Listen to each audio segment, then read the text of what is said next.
اللهم علمنا وانفعنا بما علمتنا وزدنا علما وأصلح لنا شأننا كله ولا تكلنا إلى أنفسنا طرفة عين আলহামদুলিল্লাহ যাবতীয় প্রশংসা একমাত্র আল্লাহ রাব্বুল আলামিনের জন্য। অতঃপর সালাত এবং সালাম নাজিল হোক সর্বশ্রেষ্ঠ নবী এবং রাসূল মুহাম্মদ সাল্লাল্লাহু আলাইহি ওয়াসাল্লামের উপর।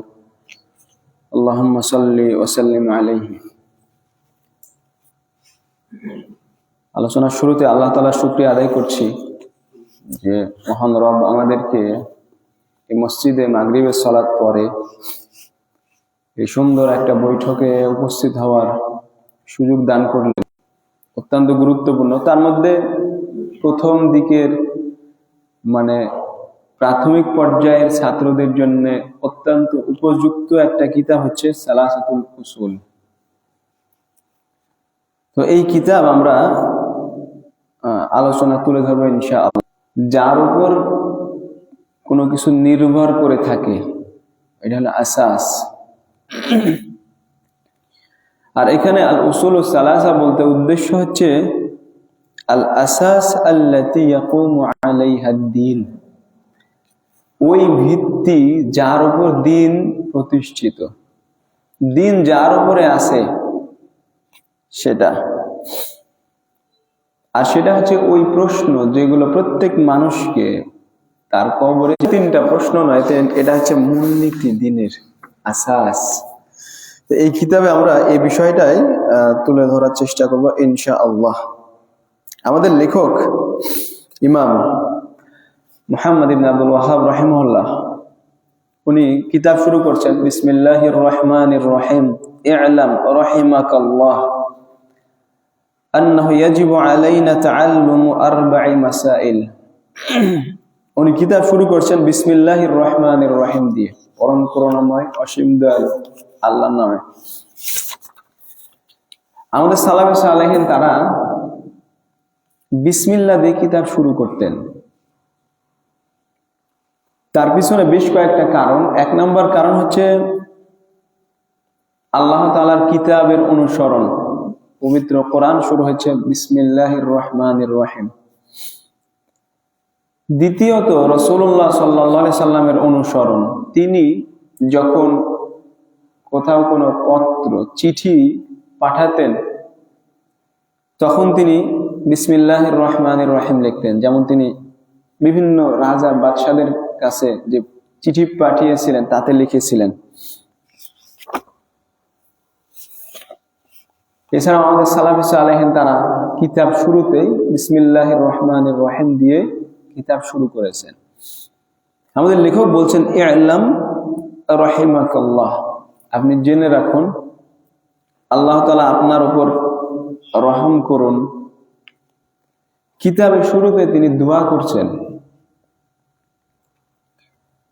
এটাই হচ্ছে একজন দাঈ যে আল্লাহর দিকে আহ্বান করে তার গুণাবলী হওয়া উচিত, যে যার কাছে দাওয়াত দিবে তার সাথে নম্র আচরণ করা এটা অত্যন্ত জরুরি। রাসূলুল্লাহ সাল্লাল্লাহু আলাইহি সাল্লামকে আল্লাহ তাআলা এইভাবেই পাঠিয়েছিলেন নম্র স্বভাবের করে। আল্লাহ বলছেন ওয়ালা কুনতা গালিজাল কলবি লানফাদ্দু মিন হাওলিক, আপনি যদি কঠোর স্বভাবের হতেন তাহলে তারা আপনার পাশ থেকে সরে পড়ত। মূসা আলাইহিস সালাতু ওয়াস সালামকে আল্লাহ তাআলা যখন পাঠালেন ফিরআউনের কাছে, সেই দীর্ঘ কথা, তার মধ্যে একটা কথা ছিল কি ফাকুলা লাহু কাওলান লাইয়িনান, ফিরআউনের কাছে গিয়ে তুমি আর তোমার ভাই যাও, গিয়ে নরম ভাবে কথা বলো। তো যাদেরকে দাওয়াত দিবে তাদের জন্য দোয়া করা, তাদের সাথে নম্র আচরণ করা এটা উচিত, যেটা আমাদের লেখক শুরুতে এটা উল্লেখ করছেন। তারপরে তিনি বলছেন আন্নাহু ইয়াজিবু আলাইনা তাআল্লুমু আরবা'i মাসাইল, যে আপনি জেনে রাখুন যে আমাদের জন্য চারটা মাসআলা জানা এটা ফরজ, আবশ্যক, যে চারটা ছাড়া দিন পরিপূর্ণ হতে পারে না, জ্ঞান পূর্ণাঙ্গ হতে পারে না এই চারটা জিনিস জানা ছাড়া। এগুলো আমাদের লেখক উল্লেখ করবেন। প্রথম কি? আল মাসআলাতুল উলা, সেটা কি? আল ইলম, জ্ঞান অর্জন করা, জানা। ওয়া হুয়া মা'রিফাতুল্লাহ ওয়া মা'রিফাতু নাবিয়্যিহি সাল্লাল্লাহু আলাইহি সাল্লাম ওয়া মা'রিফাতু দীনিল ইসলাম বিল আদিল্লাহ। জ্ঞান অর্জন কিভাবে হবে? উনি বলছেন যে আল্লাহ সম্পর্কে জানা, 2 নবী সাল্লাল্লাহু আলাইহি সাল্লাম সম্পর্কে জানা, 3 দ্বীন ইসলাম সম্পর্কে, রাসূল সাল্লাল্লাহু আলাইহি সাল্লাম সম্পর্কে জানা এবং দ্বীন ইসলাম সম্পর্কে জানা। জ্ঞান, ইলম বলা হয় মারিফাতুল হাক্কি ওয়াল হুদা বিদ্দালিল, মানে সত্য এবং হেদায়েতের বিষয়টাকে জানা দলিল সহকারে, এটা হলো জ্ঞান। কিছু কিছু জ্ঞান অর্জন করা বান্দার জন্য আবশ্যক। আলেমগণ এই বিষয় উল্লেখ করেছেন যে বান্দার জন্য সর্বপ্রথম যে বিষয়টা জানা আবশ্যক সেটা হচ্ছে আল্লাহ তাআলার তাওহীদ এবং লা ইলাহা ইল্লাল্লাহ, এটা জানা, এর অর্থ, এর দাবি, এগুলো জানা প্রত্যেকের জন্য আবশ্যক।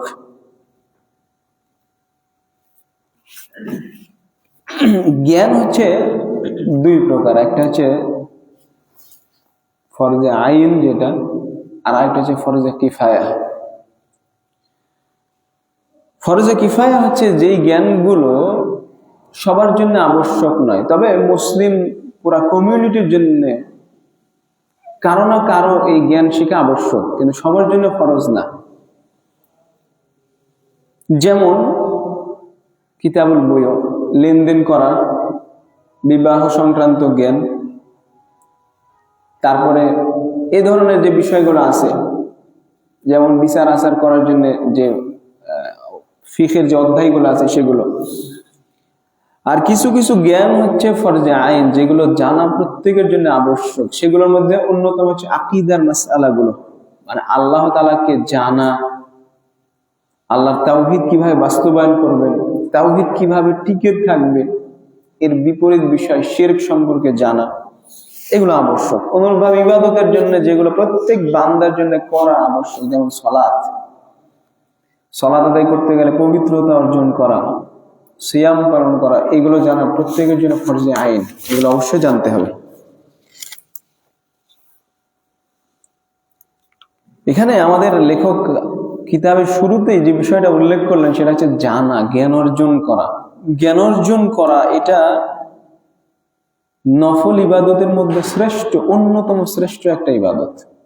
বান্দা যে সময় ব্যয় করে, যে যেই কাজে সময় কাটায়, তার মধ্যে শ্রেষ্ঠ যেই কাজে সময় কাটায় সেটা হচ্ছে জ্ঞান অর্জন করা।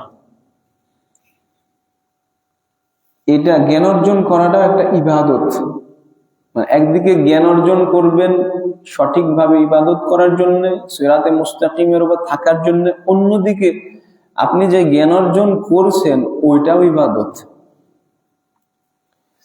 ইমাম আজ-জুহরি রাহিমাহুল্লাহ উনি বলেছেন যে মা'উবিদাল্লাহ বিমিসলিল ইলম, জ্ঞানের মতো এটা দিয়ে যত আল্লাহর ইবাদত করা যায় অন্য কিছু দিয়ে যায় না। সুফিয়ান আস-সাওরি রাহিমাহুল্লাহ বলেছেন যে লা আ'লামু মিনাল ইবাদাতি শাইআন আফদালা মিন আন তুআল্লিমান নাসা আল ইলম। উনি বলছেন ইবাদতের ক্ষেত্রে ওর চাইতে শ্রেষ্ঠ ইবাদত আমি আর জানি না, যে কোনো কিছু মানুষকে শিক্ষা দেওয়া, জ্ঞান শিক্ষা দেওয়া, এর চাইতে শ্রেষ্ঠ কোনো ইবাদত আছে বলে আমি জানি না। মানে আপনি নিজে শিখছেন ওটা ইবাদত, অন্যকে শিক্ষা দিচ্ছেন এটা ইবাদত, এমনকি শ্রেষ্ঠ ইবাদত।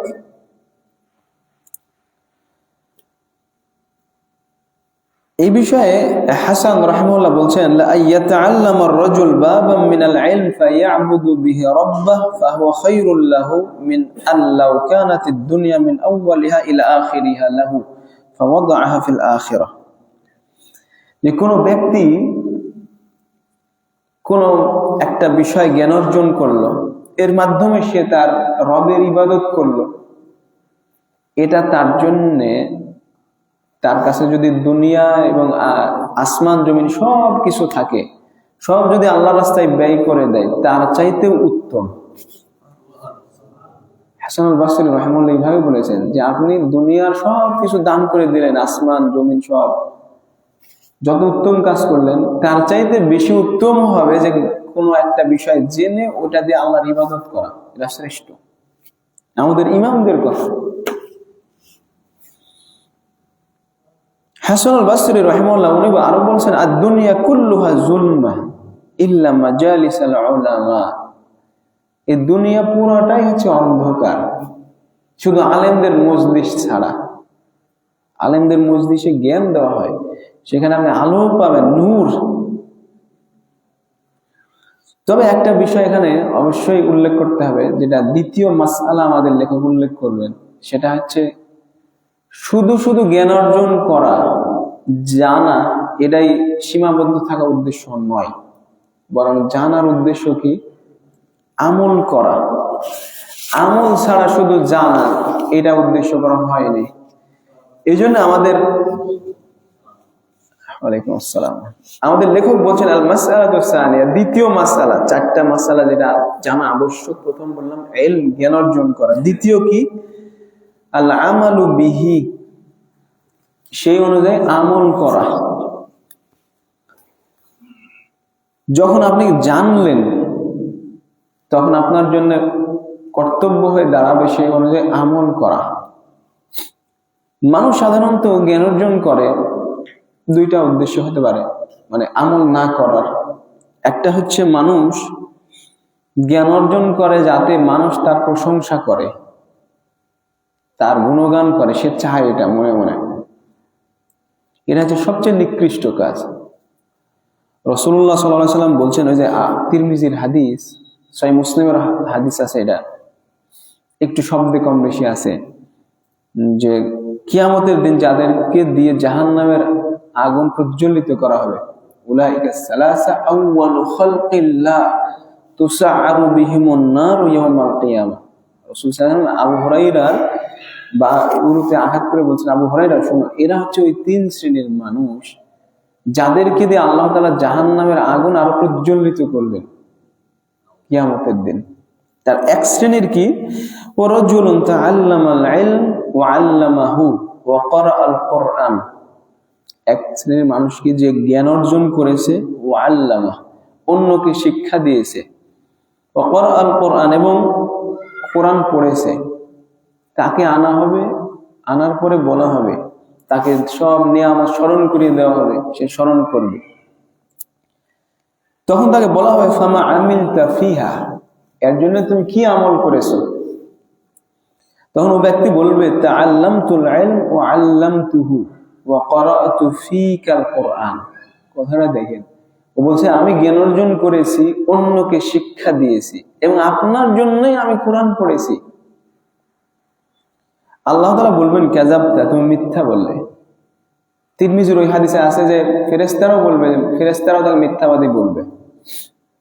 ওয়ালাকিন্নাকা তাআল্লামতাল ইলম লিয়াকালা আলিম ওয়া ক্বারাআতাল কুরআন লিয়াকালা হুয়া ক্বারিউন। তুমি এজন্য জ্ঞান অর্জন করেছো যাতে লোকে তোমাকে বলে আলেম ব্যক্তি, কোরআন পড়েছো এজন্য যাতে লোকে তোমাকে বলে কারি। সুবহানাল্লাহ, চিন্তা করেন। তখন সুম্মা উমিরা বিহি ফাসুহিবা আলা ওয়াজহিহি হাত্তা উলকিয়া ফিন-নার, তারপরে আদেশ করা হবে যে তাকে মুখের ভরে টানতে টানতে জাহান্নামে ফেলে দেওয়া হবে। এই ব্যক্তি সর্বশ্রেষ্ঠ ব্যক্তি হওয়ার কথা ছিল। রাসূল সাল্লাল্লাহু আলাইহি ওয়াসাল্লাম বলছেন না যে খায়রুকুম মান তাআল্লামাল কুরআন ওয়া আল্লামা, সহিহ হাদিস। তোমাদের মধ্যে শ্রেষ্ঠ ওই ব্যক্তি যে কোরআন নিজে শিখে এবং অন্যকে শিক্ষা দেয়। ওই কাজই করেছে, উদ্দেশ্য খারাপ ছিল। এজন্য সর্বশ্রেষ্ঠ হওয়া তো দূরের কথা, একে দিয়ে জাহান্নামের আগুন প্রজ্বলিত করা হবে। নাসাল্লাল্লাহু আফিয়া। এটা যেমন তেমন বিষয় না। যেন আমাদের সালাফে সালেহিন এই বিষয় অত্যন্ত ভয় করতেন, অত্যন্ত ভয় করতেন যে আমল করা আর আমল কবুল হওয়া দুটার মধ্যে পার্থক্য আছে। আমার একটা খুতবা আছে, দেখে নেবেন, যে আমল কবুল না হওয়ার বিষয়ে আমাদের সালাফ সালেহিনের ভয় ভীতি, এই বিষয়টা আপনি দেখবেন। তারপরে যে আমল করা, এটা প্রত্যেক মুসলিমের জন্য একান্ত কাম্য জানার পরে। কারণ আপনারা জানেন কিয়ামতের দিন আদম সন্তানকে যে বিষয়গুলো সম্পর্কে জিজ্ঞেস করা হবে তার একটা হবে কি, হাদিসে আছে না যে 5টা প্রশ্নের উত্তর দেওয়ার আগে আদম সন্তান পা নড়াতে পারবে না। তার একটা প্রশ্ন কি হবে, আন ইলমিহি মাজা আমিলা বিহি, তার জ্ঞান সম্পর্কে জিজ্ঞাসা করা হবে যে সে কি আমল করেছে, জ্ঞান দিয়ে কি আমল করেছে। এই বিষয়ে ইমাম আহমদ ইবনে হাম্বল রাহিমাহুল্লাহকে জিজ্ঞেস করা হয়েছিল, এক ব্যক্তি যে অনেক হাদিস লেখে, বহু হাদিস লেখে, তার বিষয়ে উনি বলছেন ইয়ামবাগি আইয়াকসুরাল আমাল বিহি আলা কদরি জিয়াদাতিহি ফি তলাব, যে ধন সম্পদের মতো, ইন্নাল মাল ইজা জাদা জাদাত যাকাতুহু, ধন সম্পদ যখন বাড়ে তখন যাকাতের পরিমাণও কি হয়, বেড়ে যায়। ঠিক সেভাবে জ্ঞান বাড়লে আমলের পরিমাণ কি হতে হবে, বেড়ে যেতে হবে। কিন্তু দুর্ভাগ্যজনক হলেও সত্য, আমাদের এটা আমরা অনেক পিছিয়ে, বুঝতে পারলেন।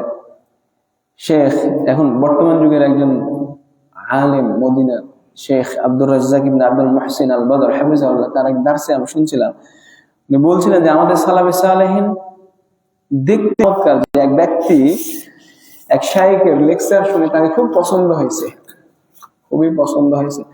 তো উনি যে শাইখ যে এলাকাতে থাকে ওই এলাকাতে এসে ফজরের সালাতের পর 3 দিন আসছেন, এসে দেখছেন ওই শাইখ ফজরের সালাতে নাই। তো মানুষদেরকে বলছেন কি খবর, উনি ফজরের সালাতে নাই। তো মানুষজন বলছে উনি তো আমাদের সাথে ফজরের সালাত পড়ে না। তখন বললে ওই ব্যক্তি বলছে ইন্না লিল্লাহ, আমি তাহলে ওর আর আলোচনা শুনবো না, যে নিজে ফজরের সালাতে আসে না। সালাফে সালেহিনের কথা, আব্দুল্লাহ ইবনে ওমর রাদিয়াল্লাহু তাআলা আনহুমা তিনি যে ফজর ইশা সালাতে আসতো না তার সম্পর্কে খারাপ ধারণা করতেন। কিন্তু দুর্ভাগ্যজনক হলে সত্য, আমাদের আলেমদের মধ্যে এটা কম কাজ করে, খুব কম কাজ করে। তো নয়, বরং অন্যকে ডাকতে হবে, এটা অনেক সওয়াবের কাজ। নবী সাল্লাল্লাহু আলাইহি ওয়াসাল্লাম বলছেন নাদদারাল্লাহু ইমরাআন সামিআ মিন্না শাইআন ফাবাল্লাগাহু কামা সামিআ, আল্লাহ তাআলা ওই ব্যক্তির মুখমণ্ডল উজ্জ্বল করুন যে আমাদের কাছ থেকে যেইভাবে শুনেছে ওইভাবে পৌঁছিয়ে দিল। কারণ যার কাছে পৌঁছানো হচ্ছে সে আমার কাছে শ্রবণকারী চাইতে বেশি সংরক্ষণ করতে পারে, হতে পারে। আল্লাহ তাআলা যে ব্যক্তি নিজে আমল করে এবং অন্যকে ডাকে সেই দিকে, তার প্রশংসা করেছেন, তাকে শ্রেষ্ঠ মানুষ হিসেবে উল্লেখ করেছেন। তিনি বলছেন ওয়ামান আহসানু কাওলাম মিম্মান দাআ ইলাল্লাহ ওয়া আমিলা সালিহান ওয়া ক্বালা ইন্নানি মিনাল মুসলিমিন, ওই ব্যক্তির কথার চেয়ে শ্রেষ্ঠ কথা আর কার হতে পারে, যে মানুষকে আল্লাহর দিকে ডাকে আর সৎ আমল করে আর বলে যে আমি মুসলিমদের অন্তর্ভুক্ত। দাআ ইলাল্লাহ, এই নিয়ে তো দাআ ইলাল্লাহ নিয়ে তো বিভিন্ন ফেরকার অভাব নাই, বিভিন্ন ফেরকা সবাই কিন্তু নিজের দলের দিকে ডাকে, আর দাআতু ইলা হিজবিহি, এর জায়েজ নাই। বরং দাওয়াত দিতে হবে আল্লাহর। শ্রেষ্ঠ মানুষ ওই ব্যক্তি যে নিজে আমল করে অন্যকে দাওয়াত দেয়। অন্যকে দাওয়াত দেওয়ার ক্ষেত্রে আমাদের ব্যাখ্যাকার অত্যন্ত চমৎকার একটা কথা বলছেন যে ওয়া আমরুন আখার ইয়ানবাগি আলা তালিবিল ইলম আন ইয়াতানিয়া বিহি ফি দাওয়া ওয়া হুয়া আন ইয়াবদা বিল আহাম্মি ফাল আহাম। অত্যন্ত গুরুত্বপূর্ণ, দাওয়াত দেওয়ার ক্ষেত্রে দেখতে হবে যে সর্বোত্তম গুরুত্বপূর্ণ যেটা সেটা আগে দাওয়াত দিতে হবে। যেমন এখানে ধরেন একজন ব্যক্তি শিরকে নিপতিত, সাথে সে পাপ করে, কবিরা গুনাহ করে, কিন্তু শিরক করে, বড় শিরক। আপনি তাকে দাওয়াত দিতে গেলে কোনটা আগে দাওয়াত দিবেন? শিরক থেকে আগে সতর্ক সাবধান করবেন, বড়টা গুরুত্বপূর্ণটা, তারপরে পাপের দিকে আসবেন। কিন্তু দুর্ভাগ্যজনক হলে সত্য অনেক দায়ীরা কিন্তু এটা ফলো করে না, যে আকীদা যেই হোক সেটা গুরুত্বপূর্ণ না, সালাতের বিভিন্ন মুস্তাহাব মাসলা মাসাইল নিয়ে তো কিন্তু মারামারি। এটা কিন্তু একজন জ্ঞানী দায়ীর কাজ হতে পারে না। এরা আমাদের ব্যাখ্যার এখানে উল্লেখ করছেন, সংক্ষেপে তুলে ধরলাম। 4 নম্বর মাসালা হচ্ছে আসসাবরু আলাল আযাফি। এই দাওয়াত দিতে গেলে যে কষ্ট আসবে আপনার উপরে, এই কষ্টে ধৈর্য ধারণ করতে হবে। কারণ যখনই আপনি ঈমানদার বলে নিজেকে ঘোষণা করবেন, আল্লাহ তাআলা আপনাকে পরীক্ষা করবেন, এমনি ছেড়ে দিবেন না। আল্লাহ বলছেন আলিফ লাম মিম আহাসিবান নাসু আইয়ুতরাকু আইয়াকুলু আমান্না ওয়া হুম লা ইফতানুন। মানুষ কি মনে করেছে যে তাকে এমনি ছেড়ে দেওয়া হবে? সে ঈমানদার বলছে, ওয়া হুম লা ইফতানুন, অথচ তাকে পরীক্ষা করা হবে না। ওয়ালাকাদ ফাতান্নাল লাযিনা মিন ক্বাবলিহিম, আমরা তাদের পূর্ববর্তীদেরকে পরীক্ষা করেছিলাম। ওয়ালা ইয়ালামান্নাল্লাহুল লাযিনা সাদাকু ওয়ালা ইয়ালামান্নাল কাযিবিন। পরীক্ষা করার মাধ্যমে আল্লাহ প্রকাশ করে দেন যে কারা সত্যবাদী আর কারা মিথ্যাবাদী। যে ইমানের দিক থেকে যত মজবুত শক্তিশালী, দুনিয়াতে তার বালা মুসিবত পরীক্ষা তত বেশি। রাসূলুল্লাহ সাল্লাল্লাহু আলাইহি ওয়াসাল্লাম এটা বলেছেন। তাকে বলা হলো আইয়ুন নাসি আশাদ্দু বালাআন, দুনিয়াতে সবচেয়ে বালা মুসিবতগ্রস্ত মানুষ কারা? রাসূলুল্লাহ সাল্লাল্লাহু আলাইহি ওয়াসাল্লাম বললেন আল আমবিয়া, নবীগণ। সুম্মাল আমসালু ফাল আমসাল, তারপর তাদের মতো যারা, তারা হচ্ছে সবচেয়ে বেশি বালা মুসিবতে থাকে। ফাইন কানা ইউবতালাল আবদু আলা হাসাবি দীনিহি, বান্দাকে পরীক্ষা করা হয় তার দিন অনুযায়ী। ফাইন কানা ফি দীনি সুলবা ইশতাদ্দা বালা, সুবহানাল্লাহ, তার দিনদারিতা যদি শক্ত হয়, বেশি হয়, তাহলে তার বালা মুসিবত শক্ত হয়। আর যদি দিনদারিতা কম থাকে, তাহলে তার বালা মুসিবত পরিমাণ কম হয়। তো বান্দাকে তার দিন অনুযায়ী পরীক্ষা করা হতেই থাকে। ফামা ইয়াবরাহুল বালা বিল আবদ হাত্তা ইয়াতরুকাহু ইয়ামশি আলাল আরদ ওয়া মা আলাইহি মিন খাতিয়া, সুবহানাল্লাহ। পরীক্ষা করতে করতে বালা মুসিবতে পরীক্ষা হলে তার পাপ মোচন হয়ে যায়। এভাবে বালা মুসিবতে তার পাপ মোচন হতে হতে এই অবস্থায় হয়, সে জমিনে চলাফেরা করে, তার কোনো পাপ থাকে না, নিষ্পাপ হয়ে সে ঘোরাফেরা করে। এটার মাধ্যমে উচ্চ মর্যাদা পাবেন। আর যখন আপনি এই পথে দাওয়াত দেওয়ার পথে নামবেন, তখন অনেক কষ্ট সহ্য করতে হবে আপনাকে, তখন ধৈর্যের কোনো বিকল্প নাই। ইমাম ইবনুল কাইয়্যিম রাহিমাহুল্লাহ জিহাদুন নফস, অন্তরের বিরুদ্ধে জিহাদ করার বিষয়ে তিনি এই 4টা পয়েন্ট উল্লেখ করেছেন তার জাদুল মাআদ কিতাবে। প্রথম স্তর কি? জ্ঞান জানা, সঠিক জানা, সত্যটা জানা। দ্বিতীয়টা কি? আমল করা। তৃতীয় কি? দাওয়াত দেওয়া। আর চতুর্থ হলো ধৈর্য ধারণ করা। জাদুল মাআদ সুন্দর আলোচনা নিয়ে আসছেন এখানে আমাদের আছে, অত দীর্ঘ সময় নাই। এটা হলো জিহাদুন নফসের 4টা স্তর। আচ্ছা, আমরা যে 4টা মাসআলা বললাম, এর দলিল কি? এবার আমাদের লেখক বলছেন ওয়াদ দলিল কাউলুহু তাআলা ওয়াল আসর ইন্নাল ইনসানা লাফি খুসর ইল্লাল্লাযীনা আমানু ওয়া আমিলুস সলিহাত ওয়া তাওয়াসাউ বিল হাক্কি ওয়া তাওয়াসাউ বিস সবর। সূরা আসর হচ্ছে এর দলিল। আল্লাহ তাআলা বলেন সময়ের কসম, নিশ্চয়ই সকল মানুষ ক্ষতির মধ্যে আছে, তবে যাদের মধ্যে এই 4টা বৈশিষ্ট্য আছে তারা বাদে। 4টা বৈশিষ্ট্য কি? ইল্লাল্লাযীনা আমানু, যারা ঈমান এনেছে। 2 ওয়া আমিলুস সলিহাত, সৎ কাজ করেছে। 3 ওয়া তাওয়াসাউ বিল হক, পরস্পর হকের উপদেশ দিয়েছে। ওয়া তাওয়াসাউ বিস সবর, এবং ধৈর্যের উপদেশ দিয়েছে। আমরা প্রথম মাসআলা বললাম যে জ্ঞান অর্জন করা। এই আয়াতে জ্ঞানের দলিল কোনটা বলেন তো? কে বলতে পারে দেখি? জ্ঞান অর্জন করার দলিল কোনটা? ইল্লাল্লাযীনা আমানু ওয়া আমিলুস সলিহাত ওয়া তাওয়াসাউ বিল হাক্কি ওয়া তাওয়াসাউ বিস সবর। ঈমান আনা। ঠিক, ঈমান আনা না জেনে ঈমান আনা হয়, আগে জানার পরে ঈমান হয়। তো ইল্লাল্লাযীনা আমানু, এটার মধ্যেই কিন্তু কি জ্ঞান অর্জন করার দলিল বিদ্যমান। তো এই হচ্ছে আমাদের এখানে দলিল। ইমাম শাফিঈ রাহিমাহুল্লাহ উনি বলেছেন যে লাউ মা আনজালাল্লাহু হুজ্জাতান আলা খালকিহি ইল্লা হাযিহি সূরা লাকাফাতহুম, যদি বান্দার উপরে হুজ্জতের বিষয়ে আল্লাহ তাআলা শুধু এই সূরাই নাজিল করতেন হুজ্জত কায়েম করার জন্য, লাকাফাতহুম, তাহলে এটাই তাদের জন্য যথেষ্ট হতো। আল্লাহ যদি আর কোন সূরা নাজিল না করতেন তাহলে এটাই যথেষ্ট হতো। এরা দ্বারা উদ্দেশ্য কি? ইমাম শাফি, তার মানে কোরআনের আর যত সূরা আয়াত আছে সেগুলোর কি প্রয়োজন নাই? এই একটা সূরাতেই যথেষ্ট, এটা উদ্দেশ্য? আসলে কিন্তু এটা উদ্দেশ্য না। উদ্দেশ্য হচ্ছে উপদেশ দেওয়ার ক্ষেত্রে এই সূরাই যথেষ্ট। শেখ ইবনে উসাইমিন রাহিমাহুল্লাহ এই বিষয়ে তিনি আলোচনা করেছেন যে ওয়ালাইসা মুরাদুহু আন হাযিহি সূরা কাফিয়াতুন লিল খালকি ফি জামি'আশ শারিআহ। শেখ ইবনে উসাইমিন রাহিমাহুল্লাহ বলেন যে সকল শরীয়তের ক্ষেত্রে এই সূরাই যে যথেষ্ট এটা উদ্দেশ্য না, বরং ওয়াজ উপদেশ দেওয়ার ক্ষেত্রে এটা যথেষ্ট। এটা হচ্ছে ইমাম শাফিঈ রাহিমাহুল্লাহ কথা। তারপরে ইমাম বুখারী রাহিমাহুল্লাহ বলছেন, সহিহ বুখারীর অধ্যায় রচনা করছেন যে এই অধ্যায় হচ্ছে আল ইলমু ক্বাবলা আল কওলি ওয়াল আমাল। অধ্যায় তিনি রচনা করেছেন সহিহ বুখারীতে যে কথা বলা এবং আমল করার আগে জ্ঞান অর্জন করা। আপনি বলবেন তার আগে জ্ঞান অর্জন করতে হবে, আমল করবেন তার আগে জানতে হবে। এর দলিল হচ্ছে আল্লাহ বলছেন ফাআলাম আন্নাহু লা ইলাহা ইল্লাল্লাহ ওয়াস্তাগফির লিযামবিক। আপনি আগে এই জ্ঞান অর্জন করুন, এটা আগে জানুন যে আল্লাহ ছাড়া সত্য কোনো ইলাহ মাবুদ নাই। ওয়াস্তাগফির লিযামবিক, আর এর জন্য আপনি আপনার ত্রুটির জন্য আমার কাছে ক্ষমা চান।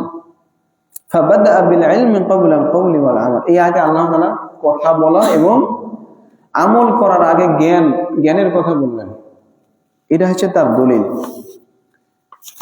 সালাসাতুল উসুল আমরা একটু দ্রুত টেনে যাওয়ার চেষ্টা করছি, কারণ আমরা বিস্তারিত আকীদার আলোচনা করব বিভিন্ন কিতাবে।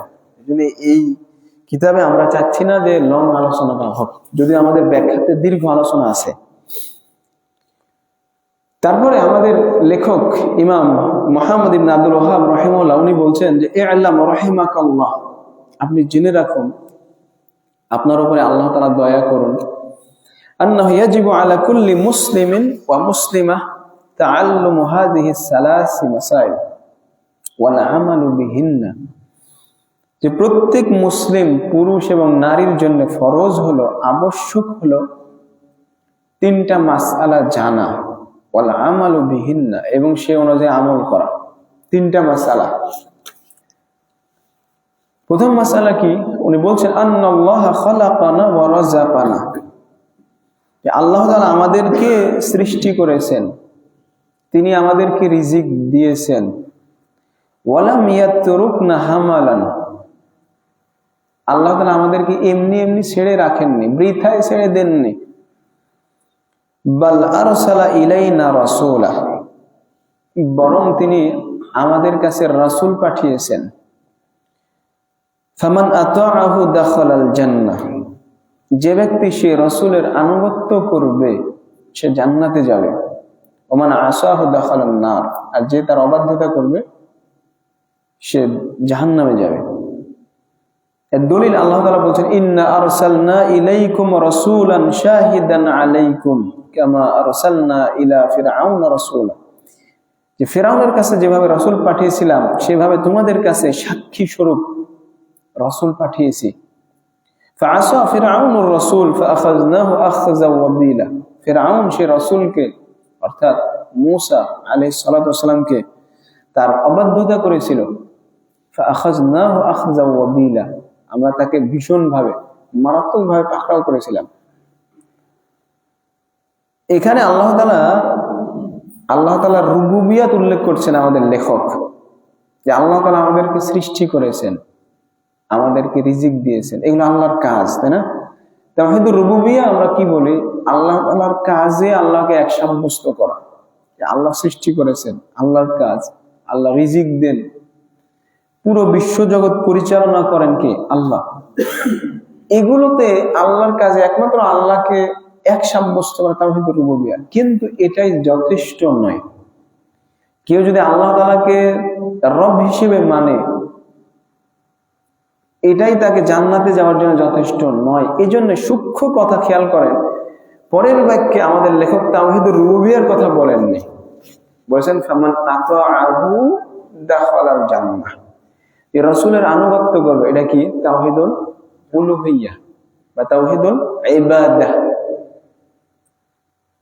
আল্লাহর ইবাদত করার কথা বলছেন।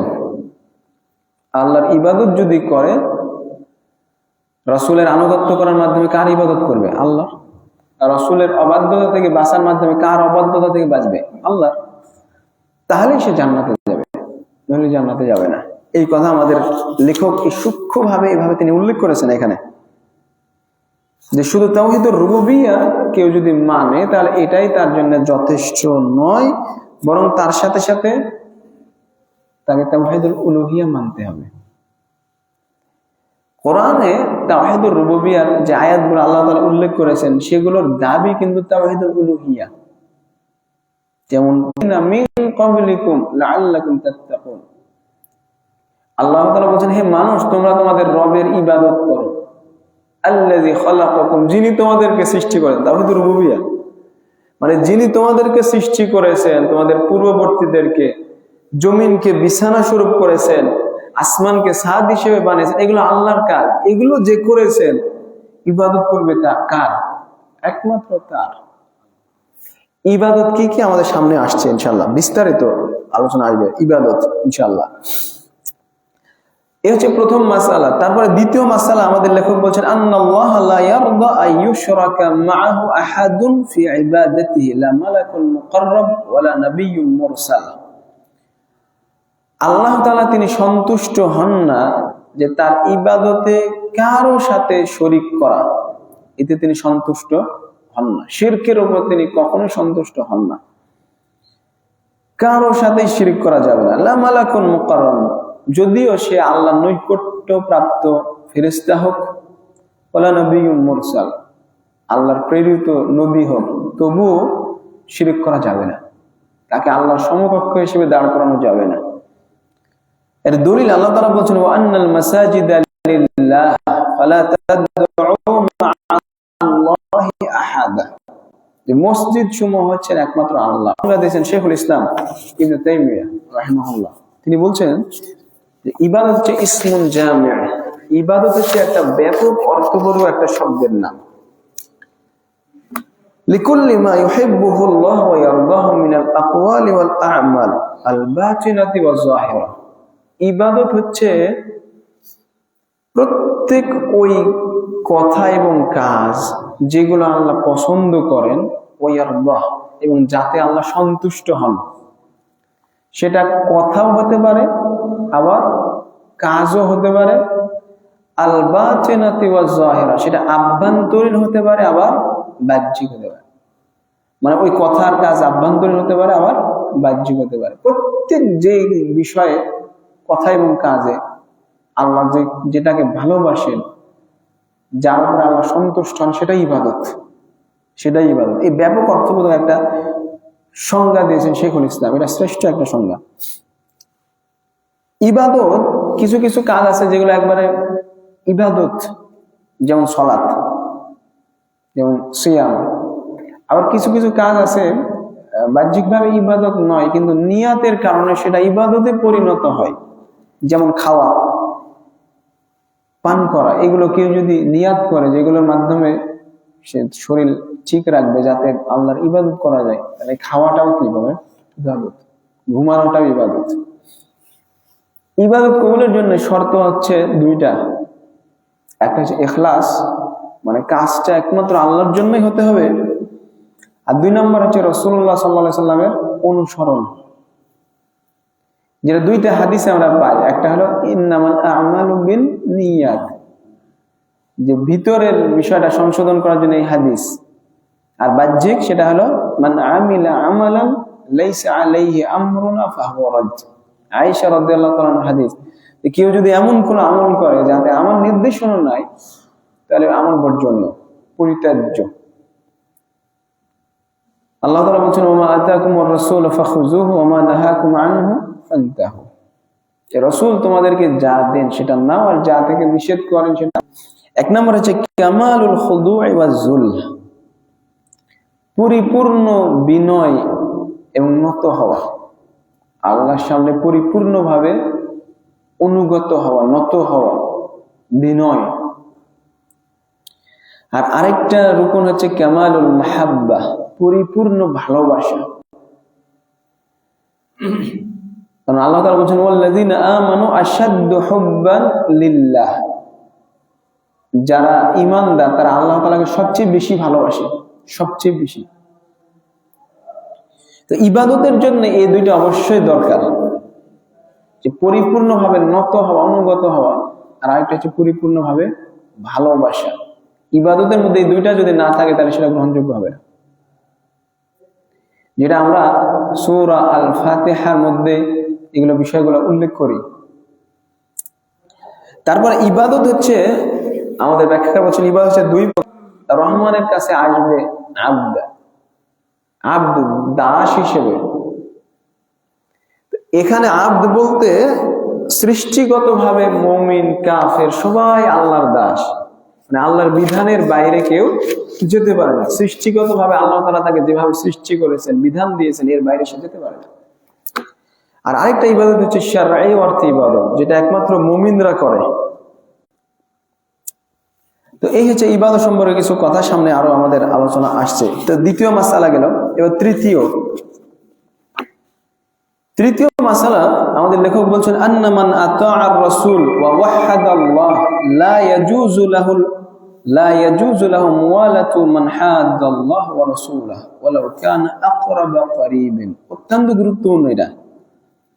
যে ব্যক্তি রাসূলুল্লাহ সাল্লাল্লাহু আলাইহি সাল্লামের আনুগত্য করবে, আল্লাহর তাওহীদ বাস্তবায়ন করবে, তার জন্য জায়েজ নয় যে আল্লাহ এবং তার রাসূলের বিরোধিতা যারা করে তাদেরকে বন্ধু হিসেবে গ্রহণ করা, তার জন্য জায়েজ নাই। ওয়ালাউ কানা আকরাবা করিবিন, যদিও সে তার একেবারে নিকট পরকালের উপর ঈমান আনে, এরপরেও আল্লাহ এবং তার রাসূলের যারা বিরোধিতা করে তাদেরকে ভালোবাসে, এরকম কাউকে পাবেন না।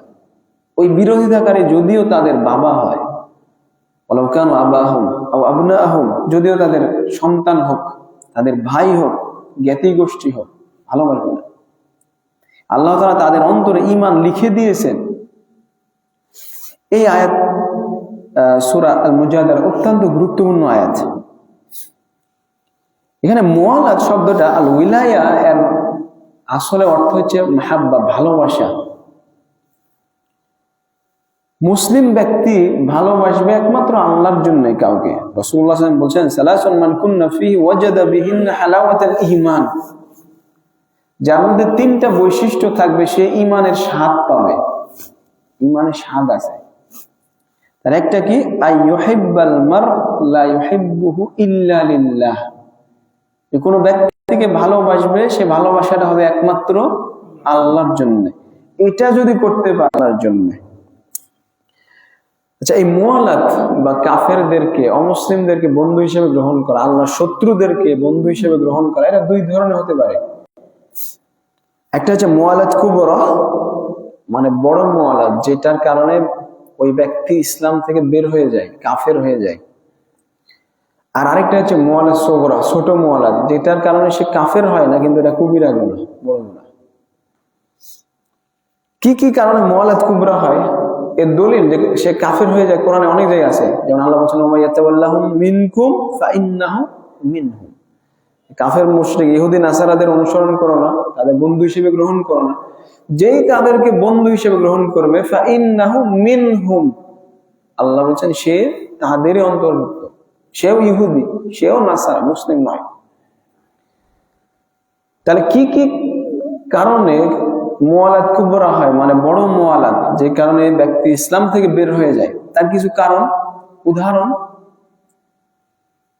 এক নম্বর কুফরিহিম, তাদের কুফরির ওপর আপনি সন্তুষ্ট, আপনার কাছে এটা খারাপ লাগে না, এটা ভালোই লাগে, তারা তাদের উপরে আছে, ভালো লাগে, সন্তুষ্ট আপনি।